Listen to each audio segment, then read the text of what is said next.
여러분, 예수님은 복음을 주시는 분이십니다. 예수님은 복음을 주시기 위해 우리에게 오셨어요. 이 땅에 예수님이 계실 적에 수많은 사람들이 예수님께 나왔는데 이유는 다 달랐습니다.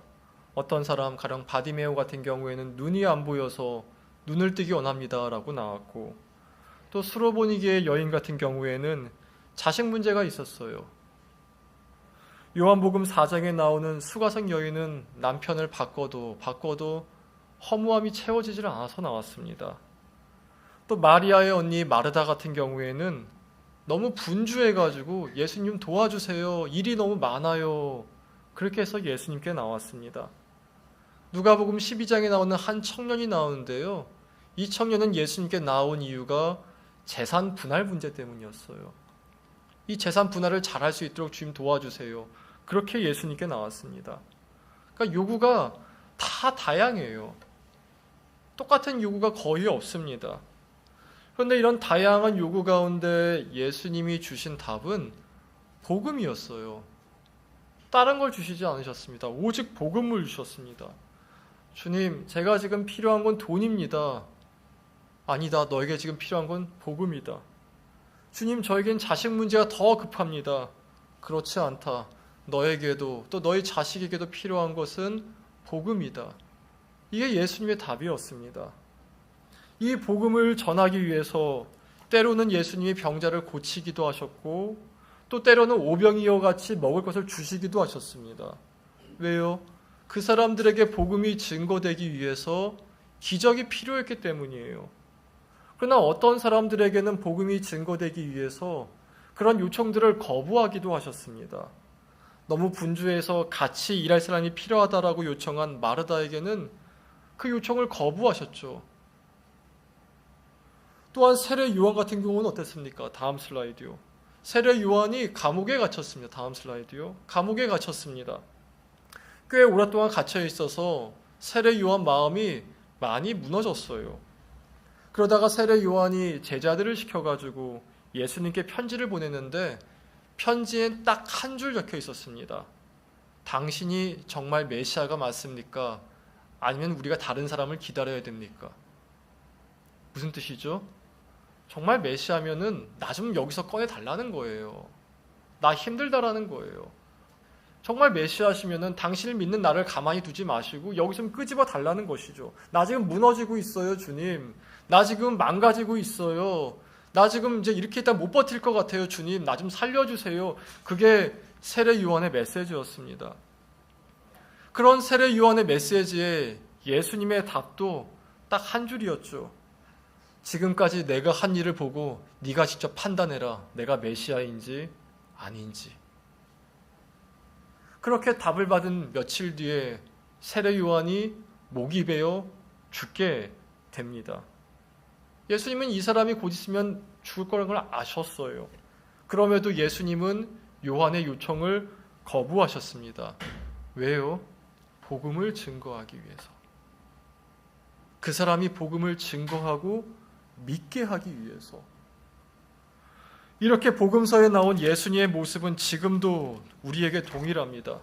지금 여기가 다 이렇게 예배당에 모여 있는데 모여 있는 것은 같을지언정 하나님께 간구하고 싶은 건 다 다를 겁니다.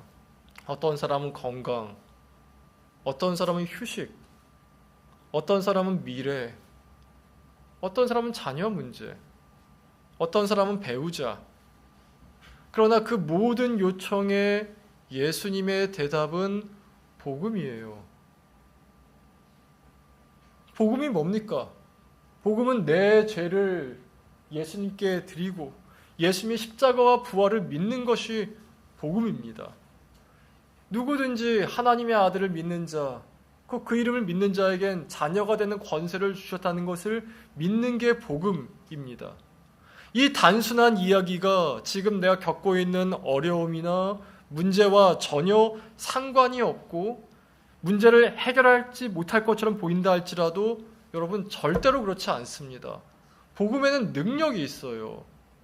복음에는 능력이 있어서 복음으로 말미암아 하나님의 자녀가 된 자들에게는 성령이 들어가셔서 그 사람의 내면과 외면을 바꿔가십니다. 마음을 바꿔가시고 말과 행동을 바꿔가시며, 더 놀라운 것은 성령이 일으키시는 변화와 나의 사명이 점점 일치되게 만드세요. 나의 사명에 겸손이 필요하다 하시면은 겸손을 가르치실 것입니다. 나의 사명에 담대함이 필요하다면 담대함을 가르치세요. 나의 사명에 사람들을 이해하는 넓은 폭이 필요하다면 그 넓은 폭을 가르치시고, 나의 사명에 뛰어난 지혜가 필요하다면 지혜를 가르치시게 길을 열어가십니다. 그게 성령의 역사예요. 그러나 분명한 것은 내면과 외면을 같이 다뤄간다는 것이죠. 여러분 가운데 부자가 사명인 분 있으십니까? 그럼 돈에 휘둘리지 않는 내면부터 가르쳐 가실 것입니다. 여러분 가운데 사명이 높은 권력의 자리인 분 있으십니까? 요셉이나 느헤미야처럼요. 그럼 높은 권력에 있다 할지라도 하나님 말씀에 흔들리지 않는 용기부터 만들어 가실 것입니다. 그게 성령의 인도예요. 그리고 나중에 알게 되죠. 내 삶의 부대낌들조차도 선을 이뤄가는 주님의 손길이었음을 알게 됩니다. 여러분, 내 삶에 존재하는 수많은 부정적인 것들이 있다고 2주 전에 말씀드렸습니다. 그러나 성령이 들어가면 그럼에도 불구하고 여전히 역사하시는 주님의 손길로 인한 긍정을 보게 됩니다. 그리고 감사하게 되죠.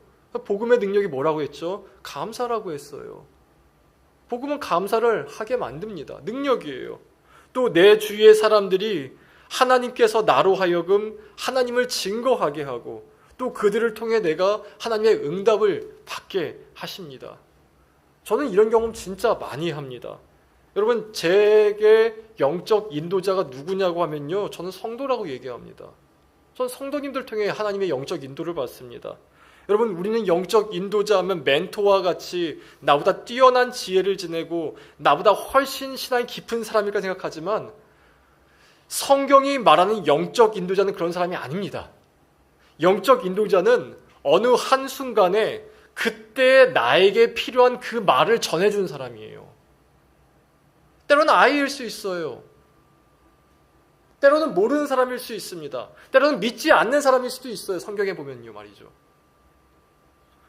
다음 슬라이드요. 리차드 포스터라는 목사님이 계십니다. 저분이신데 이분이 목회를 하시는데 지금도 목회를 하세요.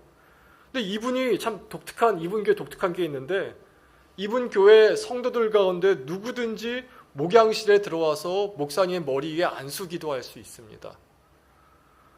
그리고 그러한 성도님들의 기도에서 리차드 포스터 목사님이 자신이 고민하는 것들, 하나님께 묻고 싶었던 것에 대한 대답을 많이 얻었다고 말씀하세요. 그래서 이렇게 얘기합니다. 우리 성도님들의 영적 지도자는 나일지 모르지만 나에게 영적 인도자는 우리 성도님들이십니다. 이분이 그렇게 얘기를 해요. 저도 그렇습니다. 저도요. 개척한 지 첫 해 때 일입니다. 뭔 사건이 하나 있었는데 사건인지 말씀드릴 수는 없고, 근데 그 사건으로 말미암아 제 내면이 굉장히 무너져 있었습니다. 괜히 개척했나? 괜히 개척해서 성도들 힘들기만 하나? 이런 생각하는 거 하고 있었는데, 근데 기도했죠. 하나님, 제가 여기 있는 게 맞습니까? 아니면 딴 데로 가리일까? 그때 갑자기 라헬이가 왔습니다. 여기 앉아서 혼자 기도했는데 라헬이가 왔습니다. 아장아장 오더니만 목사님 좋아요, 예배 좋아요, 감사해요. 꼭 안아주고 갔어요. 그 순간 저에게는 라헬이가 영적 인도자였습니다. 만 5세짜리 어린아이가. 신기하죠? 하나님은 다 아십니다. 다 아시고 다 아시기에 우리에게 서로를 보내주셨어요. 서로를. 지난주에도 신방을 몇 분 했는데 그분 가운데 한 분이 저는 이렇게 기도했는데 그 기도가 저에게 너무 은혜가 됐어요. 기도하는 방법이. 하나님은 다 아세요. 그래서 서로가 서로에게 기쁨이 되게 하세요. 서로가 서로에게 기쁨이 되게 하세요. 혼자 있어서 기쁨이 아니라 서로에게 기쁨이 되게 하세요. 이게 복음이 이끄는 기쁨입니다. 오늘도 내용이 좀 비슷한데 오늘이 바로 데살로니가에서 나오는 복음의 마지막 능력이에요. 근데 이것 말고 능력이 많습니다. 그러나 데살로니가에서는 감사, 기쁨, 그리고 오늘 말할 위로를 능력이라고 얘기합니다.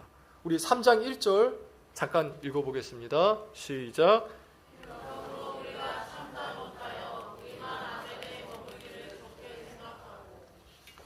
잠깐 본문 내용 좀 설명합니다. 사도 바울이 데살로니가에서 복음을 전하다가 불량배들에게 위협과 폭력을 당해 쫓겨났습니다. 그리고 베레와에 가서 복음을 전했어요. 베레와에서 복음을 아주 활달히 전했습니다. 베레와에는 핍박도 없었고 사람들도 아주 예수님을 잘 믿었습니다. 그러나 바울의 마음속에는 여전히 데살로니가가 있었어요. 그래서 베레와를 떠나 아덴, 곧 아테네로 갑니다. 아테네로 가서 데살로니가에 디모데를 보냈어요. 아테네는 항구였기 때문에 아테네와 데살로니가가 약 300km거든요. 하지만 배가 있었기 때문에 이틀이면 갈 수 있었어요. 그래서 거기서 이 아테네에서 디모데를 보냅니다. 우리 2절 읽어보겠습니다. 시작. 우리 형제 곧 그리스도의 복음을 디모데를 보내노니 이는 너희를 굳건하게 하고 너희 믿음에 대하여 위로함으로. 디모데를 보내서 바울이 데살로니가 교인들에게 그리스도의 복음을 다시 한번 전하고 그 복음으로 말미암아 이들을 위로하였습니다. 근데 그냥 위로한 게 아니라 믿음에 대하여 위로했다 써 있습니다. 여러분, 믿음에 대하여 위로했다가 무슨 뜻일 것 같습니까? 그냥 위로가 아니라 믿음에 대하여 위로했대요. 위로란 단어는 참 우리는 잘 안 쓰는 단어인데 이 단어는 아주 옛날부터 그리스에는 아주 옛날부터 있었습니다. 위로가 헬라어로 파라칼레인이라고 그러는데요. 파라는 함께 있다요. 함께 있다. 칼레인은 힘을 주다입니다. 이것이 그대로 영어로 오게 되죠. 영어로 위로가 뭐죠? 컴포트죠. 컴이 뭡니까? 함께하다. 폴트는 폴트리스, 요새, 힘을 주다요. 힘을 주다. 그래서 위로라는 것은 함께함으로 힘을 주는 겁니다. 그래서 위로할 때는요, 이 두 가지를 때에 맞게 해야 돼요. 그저 함께만 해야 될 때가 있습니다. 힘을 주려고 하지 말아야 될 때가 있어요. 함께만 해야 될 때가 있어요. 그냥 같이 있어만 주는 것이죠. 여러분, 유대인의 장례식을 히브리어로 레위야 그런다. 레위야가 참 뜻이 재밌어요. 동행이에요. 동행. 그러니까 유대인의 장례식을 장례식이라 안 부르고 동행이라 불러요. 내가 동행해 줄게. 내가 동행해 줄게. 이 율법에 따르면은 유대인의 장례 행일은 일단 7일 동안 아무 말도 안 하고 그저 같이 있어주는 것으로 시작합니다. 욥기에 보면은 욥이 자녀들을 다 잃어버리죠. 다 잃어버리고 재산도 잃어버리고 몸에 병이 납니다. 그때 3명의 친구가 오죠. 이 친구가 뭐부터 하죠? 7일간 아무 말도 안 하고 그저 같이만 있어줘요. 아무 말도 하지 안 하고. 이게 그 7일 시작한 그 장례의 첫 시작인 것이죠. 그리고 나서 죽은 사람은 무덤 속에 넣지만 30일 동안 그 마을에 있는 모든 사람들이 번갈아가 오면서 장례를 당한 유가족과 무조건 같이 있습니다. 혼자 있고 싶을 때가 있잖아요. 근데 혼자 못 있게 해요. 혼자 못 있고 무조건 같이 있게 해요. 밥도 같이 먹고요. 산책도 같이 하고 잠만 가족끼리 같이 자게 합니다. 이게 괴로워 보일 수도 있어요. 힘들어 보일 수도 있어요. 근데 율법적으로 이게 정해져 있어요. 상주는 무조건 이웃들과 30일은 같이 있어야 한다. 심지어 이 30일간 모든 율법이 제외가 됩니다. 안식일 제외됩니다. 음식 제외됩니다. 잠 제외됩니다. 제사 다 제외됩니다. 그저 모든 30일 동안 함께하는 것에만 초점을 맞추게 해줘요. 왜요? 위로하기 위해서. 위로하기 위해서. 여러분, 괴로울지라도 함께 보내는 시간이 있으면요, 그 사람 마음에 함께 있는 사람이 스며듭니다. 그래서 바울이 디모데를 보낸 거예요. 괴로움을 당하고 있는 그들과 함께 있으라고. 여러분, 그래서 장례를 당해서 슬퍼하는 사람이 있으면은 여러분 의도적으로 만나십시오. 안 만나는 사람이 있습니까? 뭐 치킨이라도 보내주세요. 식사 쿠폰 보내주세요. 그러므로 말미암아서 내가 너를 기억하고 있다. 난 너와 밥을 먹고 싶다는 것을 계속 알려주십시오. 그게 구약에서 말하고 있는 위로에 함께하는 방법이에요. 내가 너와 슬픔을 나누고 있다. 슬픔을 함께하고 있다. 이것을 참 본능적으로 잘하는 사람들이 있죠. 영유아들입니다. 아이들은요, 안기는 것을 좋아해요. 부모 외에 다른 사람이 안는 것을 싫어하는 시기가 있지만 대개 영유아들은 안고 있으면 좋아합니다. 여러분 영유아 안아보셨습니까? 안는 것 자체가 위로가 됩니다. 얘가 나한테 안겨 있구나. 안겨 있구나. 그래서 저는 교회에 아이가 많은 게 얼마나 큰 축복인지 몰라요.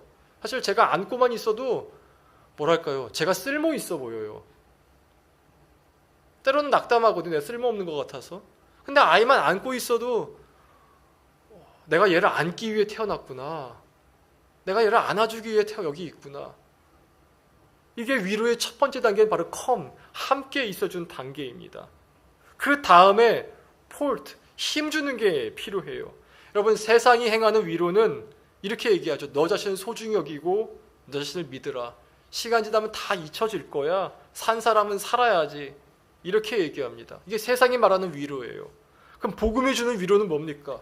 복음이 주는 위로는 우리에게 일어난 그 모든 일들에 합력하여서 하나님이 선을 이루실 거다. 이게 위로예요.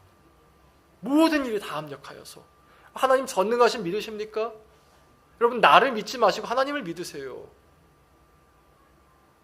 우리는 성결교지만 그 장로교식 낙관주의란 말이 있습니다. 칼비니즘 낙관주의인데 장로교식 낙관주의는 뭐냐면요. 사람에 대한 모든 소망은 다 걷어버려요. 그러나 하나님께 모든 낙관적으로 합니다. 하나님이 이루실 거야. 하나님이 만들어 가실 거야. 하나님이 어떻게든 선으로 바꾸실 거야. 하나님이 역전시키실 거야. 하나님께서 가장 좋게 만드실 거야.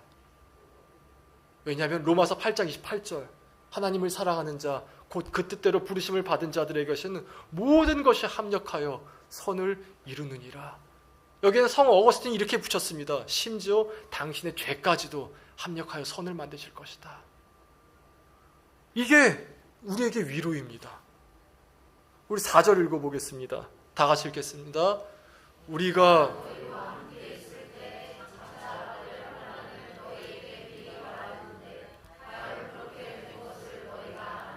바울이 데살로니가에 있을 때 성도들에게 너에게 반드시 환란이 올 것이다라고 미리 말하였고 그것이 정말 이루어졌어요.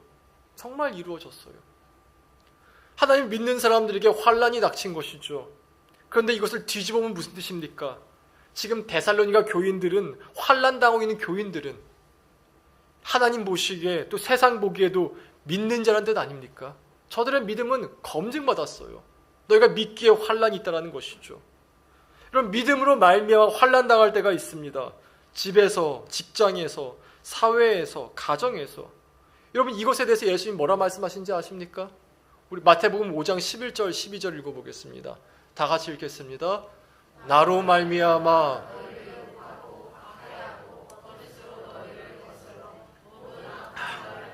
너희에게 복이 있나니 기뻐하고 즐거워하라. 하늘에서 너희의 상이 큼이라. 너희 전에 있던 선지자들도 이같이 박해하느니라. 믿음으로 환난 당하면 기뻐하래요. 믿음으로 따돌림 당하십니까? 기뻐하십시오. 믿음으로 가난하셨습니까? 기뻐하십시오. 믿음으로 조롱받고 있습니까? 기뻐하십시오. 집에서 기도하는데 자녀들이 아이고 그 기도해서 뭐야 이렇게 얘기합니까? 기뻐하십시오. 그 예수님 말씀이에요. 왜요? 하늘에서 너희의 상이 큼이라. 저 크다란 말이 헬라어에는 크다가 두 개가 있거든요. 하나는 메가란 단어가 있거나 폴루스라는 뜻이 있는데 저긴 폴루스가 쓰였어요. 폴루스는 뭐냐면 많다예요. 복수예요. 복수. 너의 상이 많음이라 셀 수 없을 정도이나. 환난이 있습니까? 따돌림 당했습니까? 가난해졌습니까? 조롱이 있습니까? 기뻐하십시오. 너희 전에 있던 선지자들이 똑같았다라고 말씀하세요. 믿음에 대해 위로한다는 건요, 이걸 다시 알려주는 겁니다. 너의 상이 크다. 너의 상이 크다. 자녀나 배우자 때문에 너무 힘들어하는 사람이 있다고 가정해 보겠습니다. 자녀가 힘들어요. 배우자가 힘들어요. 부모님이 힘들어요. 너무 힘들어서 이들을 포기하고 싶다고 얘기합니다. 이들을 사랑하는 게 무겁다고 얘기합니다. 그럼 어떻게 해야겠습니까? 먼저는 함께 해주는 거예요. 같이. 여러분, 함께 해줄 때는 말하지 마십시오. 차라리 먹이십시오. 좋은 거 먹이세요. 무조건 좋은 거 먹이세요. 막 먹이십시오. 그저 함께만 해야 될 때가 있습니다. 함께만. 다음 슬라이드요. 코리 노어벨트란 그 작가가 쓰고 신혜은 씨가 번역한 가만히 안아줘서라는 동화책이 있습니다. 한동안 제가 이것만 생일 선물 줬었거든요. 이거 좀 읽어봐 했는데 이 책에 보면 위로를 이렇게 정의합니다. 그 사람 스스로가 말할 때까지 아무 말도 안 하고 그저 안아만 주고 있는 것. 위로를 이렇게 정의해요. 저 사람이 이번에 새 책도 냈더라고요. 코리 노어벨트가. 제가 교회 사서 교회에 놔두겠습니다. 제목이 이거예요. 너는 뭐든지 할 수 있어. 그때까지 나 좀 기다려줘. 되게 저 사람이 메시지 중에 복음적인 게 많아요.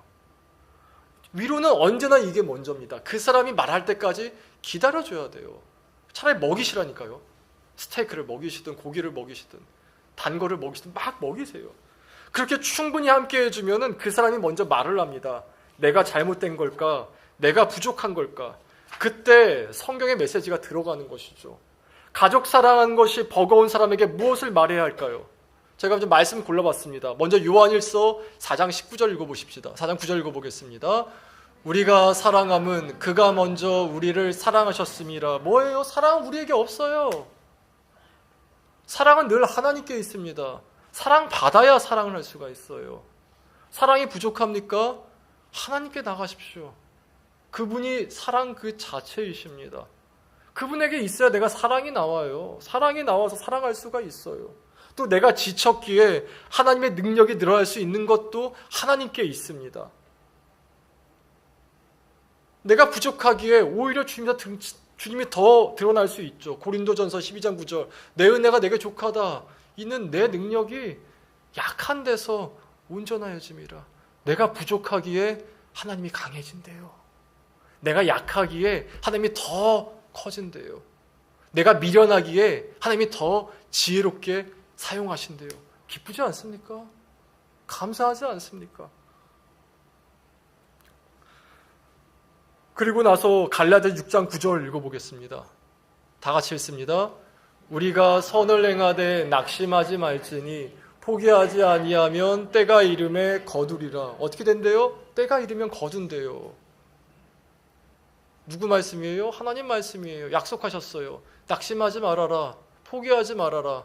때가 있을 것인데 그 때가 오면 반드시 거두게 될 것이다. 여러분 바로 저 전구절 뭔지 아십니까? 사람이 누구든지 심은 대로 거둔다예요. 지금 미움 심으면요 미움 거둬요. 지금 사랑 심으면요 사랑 거둡니다. 그 말씀하는 거예요. 성경은 소망으로 가득 차 있습니다. 우리의 위로는 세상 그 누구보다 소망으로 가득 찬 소망 그 자체이신 하나님을 세우는 것입니다. 장례를 치른 사람의 동일하죠. 충분히 함께 있어서 그 사람이 먼저 말을 하기 시작하면은 믿음을 세워주세요. 데살로니가전서 4장 13절과 14절 읽어보겠습니다. 다 같이 읽습니다.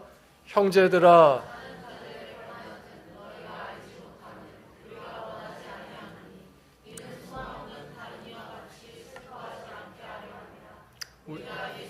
죽으셨다가 다시 살아나심을 믿을진데 이와 같이 예수 안에서 자는 자들도 하나님이 그와 함께 데리고 오시리라.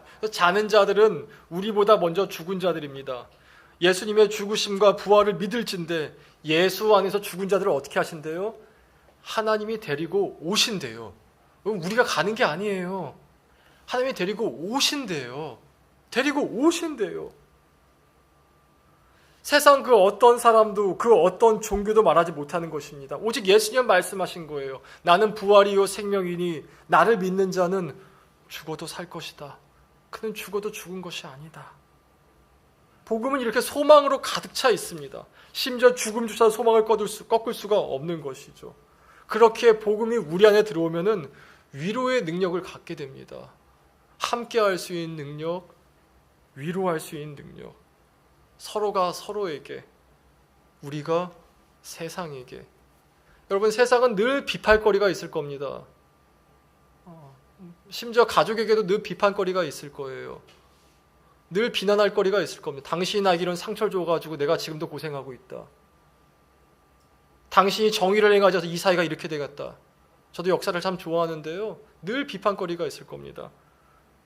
그러나 여러분, 하나님은 우리를 위로자로 부르셨어요. 비판은요, 3살짜리도 할 수 있어요. 4살짜리도 정죄할 수 있어요. 아빠 이거 안 했잖아. 엄마가 약속 안 지켰잖아. 왜 나 물 안 줘? 다 해요.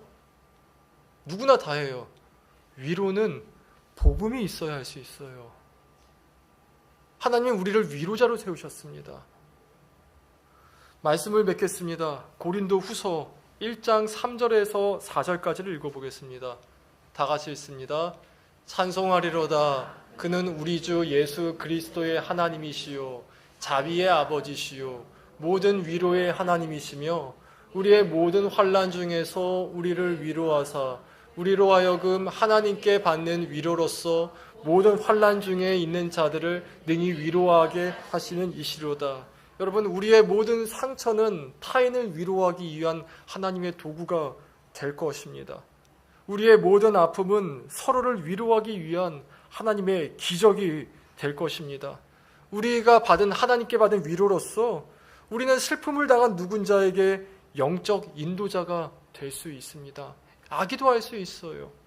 반드시 우리를 위로자의 자리로 세우실 것입니다. 그때 그 사람과 충분히 함께 해주세요. 가만히 안아주어서. 책 제목입니다. 그냥 가만히 안아줘서만 충분합니다. 가만히. 계속해서 관심 보이시고 말을 걸어주세요. 치킨 쿠폰 너무 비싼가요? 그러면은 메가커피 쿠폰도 보내주세요. 내가 너를 기억하고 있다. 내가 너의 슬픔을 기억하고 있다. 그리고 나서 그 사람이 마음의 문이 열리면은 그때는 믿음을 굳건히 세워주십시오. 굳건히 세워주십시오. 하나님은 소망의 하나님이십니다. 하나님은 죽은 자도 살리신 분이십니다. 하나님은 진흙과 숲만으로도 사람을 만드신 분이세요. 복음의 능력이 우리 안에 있습니다. 감사가, 기쁨이, 위로가 넘치는 저와 여러분이 되길 진심으로 기원합니다. 우리 오늘 찬양 부르고 기도할 텐데요. 첫 찬양이라서 어려운데 참 너무 가사가 좋은 찬양이 있었습니다. 손경빈 목사님과 김정희 사모님이 함께 부르신 위로란 찬양인데 같이 한번 불러보겠습니다.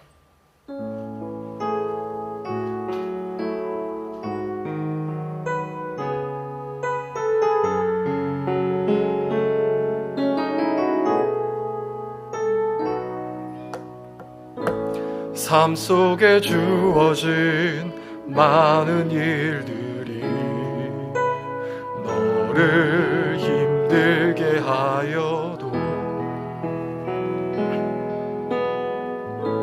삶 속에 만나는 많은 일들이 거칠게 몰아쳐와도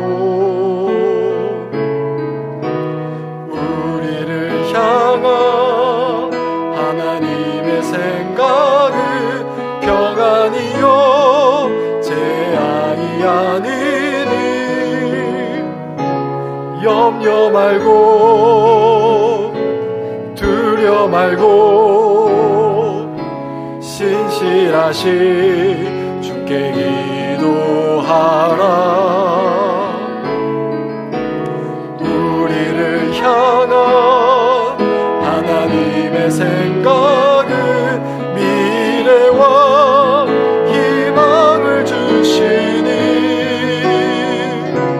낙심 말고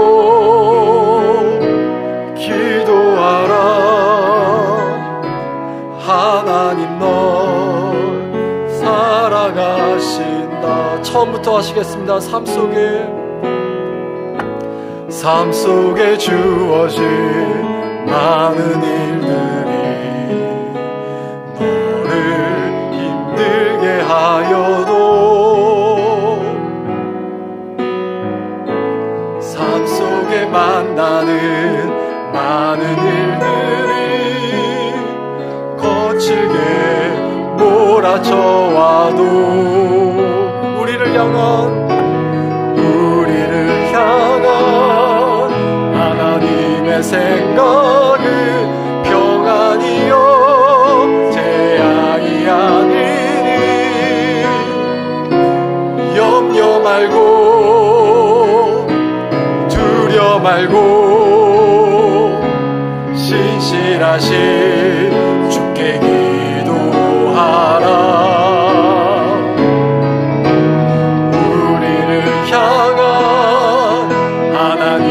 생각은 미래와 희망을 주시니 낙심 말고 기도하라. 하나님 널 사랑하신 우리를 향한 하나님의 생각은 우리를 향한 하나님의 생각은 평안이요 재앙이 아니니 염려 말고 두려 말고 신실하신 주께 기도하라. 우리를 향한 하나님의 생각은 미래와 희망을 주시니 낙심 말고 기도하라.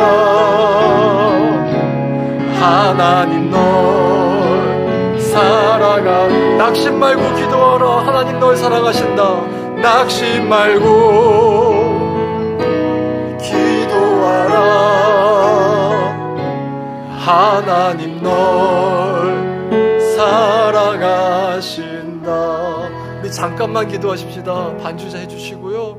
기도하실 때 하나님 우리를 향한 주님의 생각은 재앙이 아니요 평안이며 미래와 희망을 주는 것이니 두려 말고 염려하지 말고 하나님 날 사랑하심 믿고 소망을 세워가게 하여 주시옵소서.